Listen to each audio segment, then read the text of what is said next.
quanto tempo o senhor não anda numa Brasília? Eu não ando numa Brasília há 30 anos.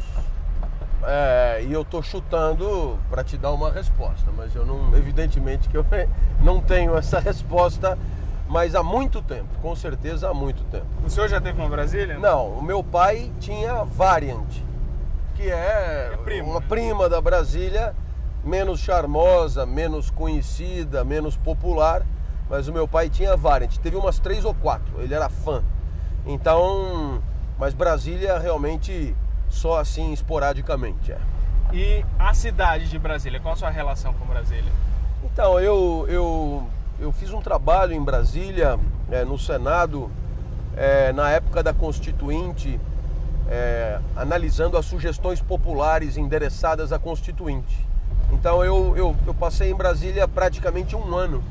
E aparentemente é fantástico, porque quem mora aqui, eu tenho muitos amigos que moram aqui, e quem mora aqui não sai mais daqui, não troca por nada, né? Agora falando do seu métier mais específico, o senhor é professor de ética, Isso. Fala sobre felicidade, estamos falando de Brasília, é possível ser ético em Brasília para o que a cidade foi pensada, construída? Estou falando da política. Não, mas é claro, né? Antes de mais nada, não só é possível, como isto é o que existe de mais normal, de todo mundo que trabalha aqui, de todo mundo que exerce aqui uma função de Estado. A imensa maioria tem um comportamento irretocável. Isso é que precisa ficar claro. Muito embora todo mundo diga o contrário. Agora, as exceções, elas estão presentes em qualquer lugar, e infelizmente, no caso do setor público, são elas que acabam ganhando as manchetes dos meios de comunicação, dando assim a impressão que todo mundo é ladrão, o que é obviamente um absurdo. Nesse caso, quando a gente fala de desonestidade, a gente está falando de ética ou de moral? São a mesma coisa? Veja, estamos falando dos dois. A moral, em grande medida, é aquilo que você não se permitiria fazer, mesmo que você estivesse sozinho, mesmo que ninguém estivesse te vendo, sabe? A moral é você com você mesmo, é um diálogo de você com você para decidir o que você acha que é certo fazer. Agora, a ética não, a ética é um entendimento coletivo, a ética é uma disposição de uso da razão coletiva para identificar as melhores formas de convivência, para identificar como é que a gente quer conviver, né? Portanto, a ética é aquela busca permanente de um aperfeiçoamento da convivência, né? Então veja, quando você diz pegar dinheiro público para si, veja que é ao mesmo tempo uma questão moral, porque você poderia, não, ou de falta de moral, que você poderia não ter feito, é uma questão de você com você mesmo, e é também uma questão ética. Por quê? Porque tem consequências evidentes para a convivência. Esse dinheiro poderia ser usado para coisas mais relevantes, mais justas, que todo mundo conhece que no Brasil rareia mesmo. Os políticos são um reflexo da sociedade. Seria pensar que somos assim? Eu iria mais longe, não é que são um reflexo. Eles são a sociedade, né? Eles são absolutamente parte.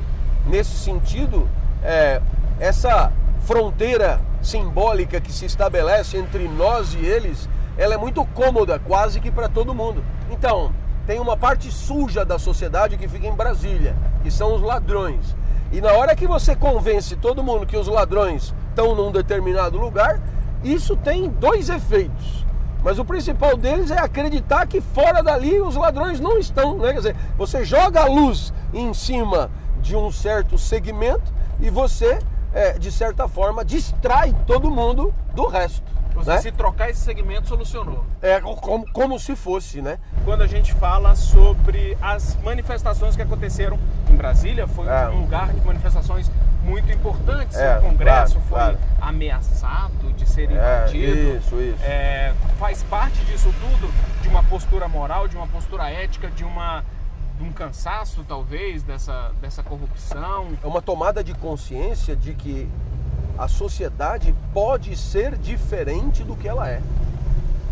e que ela pode ser melhor do que ela é. E isso parece óbvio, mas não é.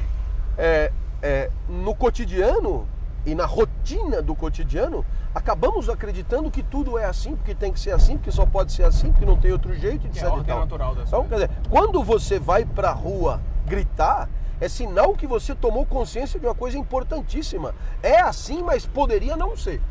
É assim, mas poderia ser diferente do que é. E isso já é um passo fundamental.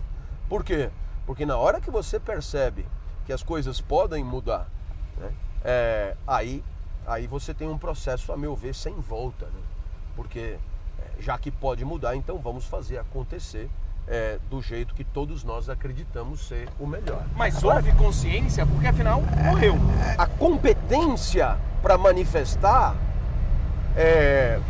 a competência para dizer o que você quer, a competência para criticar o status quo, ela não nasce do dia para a noite. Quer dizer, você tem até uma vontade de gritar, mas muitas vezes você não tem recurso de conhecimento, né? Recurso para formular propostas alternativas ao que existe. Então, você assiste a uma gigantesca mobilização de energia, mas com pouco suco programático.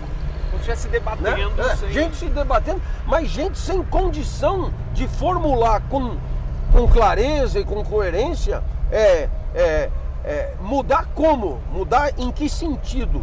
Então, o que eu penso?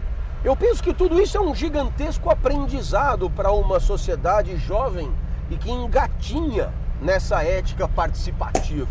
À medida que nós começarmos a criar o hábito de falar, de levantar a mão, de não deixar barato, nós vamos também melhorar a competência para fazer isso. A ética é uma disposição para debater o tempo inteiro como queremos conviver. Se tivermos uma sociedade capaz de discutir as coisas da convivência com fundamento, com bagagem na praça pública, você pode ter certeza que teremos instituições alinhadas com essa qualidade ética. E apesar de tudo isso, é possível ser feliz? Ah, não. Isso é evidente. Felicidade são segundos que você gostaria que durassem mais, e eles estão por toda parte, né? Não são revoluções meteóricas, mas são transformações paulatinas, né? Eu, na minha atividade de professor, eu vejo fornadas de alunos mais críticos, mais preocupados, que serão o cidadão de agora e de amanhã. Então você se sente participando da formação de uma nova sociedade.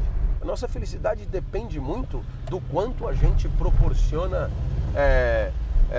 coisas boas para os outros, né? Então fica muito fácil ser feliz sendo professor, porque é impossível deixar de ser feliz quando você percebe que você melhora minimamente a vida de alguém, sobretudo alguém que confia em você, que te ouve, que te respeita, que te considera e assim por diante. Porque as pessoas procuram muito felicidade naquela felicidade vendida na propaganda.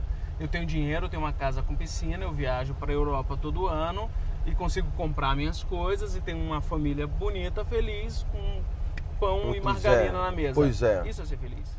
Pois é. Então, mas aí a impressão que eu tenho é que essa felicidade ligada ao acúmulo de bens materiais, rapidamente as pessoas se dão conta que ela é falaciosa, porque de um lado esse acúmulo é um saco sem fundo. Se você precisa, para ser feliz, você precisar ter tudo que a publicidade apresenta para o consumo, você perceberá que a publicidade sempre vai ganhar de você. Você compra um iPad, quando você volta tem o 2, você compra o 2, tem o 5, você compra o 5, tem o Mini, você compra o Mini, tem o 38, né? A Isis Valverde sai de dentro do iPad, te dá um beijo e volta. Você tem esse, você não tem esse. Então aí alguém dirá, tá vendo, sem esse não dá. E aí você começa a perceber que gira em falso, porque não dá tempo de você ir ao shopping comprar, que já tem outra. Você falou ainda há pouco que a felicidade está no outro. Se completa isso. Isso é religião. A religião em grande medida tem objetivos parecidos com a filosofia. É claro que isso não quer dizer que elas coincidam. porque a religião, pelo menos algumas delas, cuidam da vida boa numa perspectiva de salvação. E uma salvação proporcionada por um ente transcendente.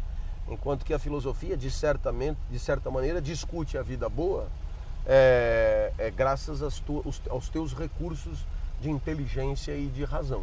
Professor, muito obrigado. Show de bola, eu que te agradeço, parabéns pela tua ideia. O mundo das empresas fala de inovação e originalidade, pois você é um exemplo magnífico disso. Fiquei encantado aqui, aproveitei a carona, desfrutei do papo e tomara que aqueles que venham nos assistir possam curtir também essas ideias para melhor criticá-las e detoná-las se elas merecerem.